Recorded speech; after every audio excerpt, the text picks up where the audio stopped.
video is about knowing when to change your filter. And that question comes up a lot at the waterfilters.net hotline. How do I know when to change my filter? It's the $64,000 question, and unfortunately it doesn't have a super easy answer, but I'm going to try and simplify it for you. You see, filter life is determined by two variables. One is how much contaminant is in your water.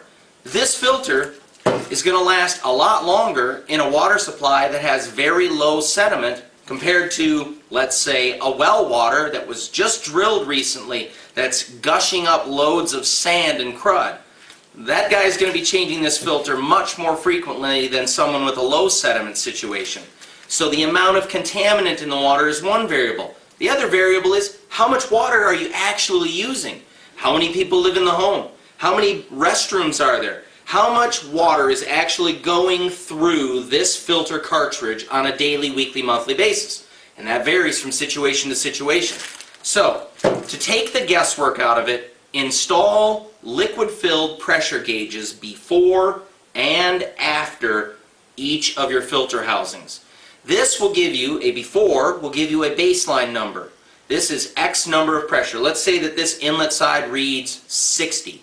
That's a nice inlet pressure. And going through a sediment cartridge, something like this, a pleated non-cellulose polyester cartridge, you might see a pressure loss of 2 psi with a brand new cartridge.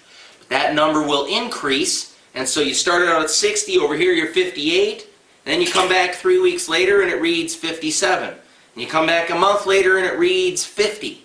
And you come back a couple more weeks later, maybe, I mean, who knows? It's the, we don't know how long it's going to be, but eventually your pressure loss will be about 15 to 20 psi. So it was 60 over here, you're reading 40 over here, time to change your cartridge. Because at 40 psi over here, you're probably going to get in the shower some night and go, whoa, where is my water pressure? That's your clue, but you can read it on the gauges and know ahead of time so that you don't end up in that situation. These are a must-have for all filter systems. And the way these are installed, there's a male, quarter-inch male thread here. There's going to be a plumbing fitting. You're going to buy that at your local hardware store, and this is going to screw into that before and after your filter housing. That's the scientific way to know when you need to change your cartridges.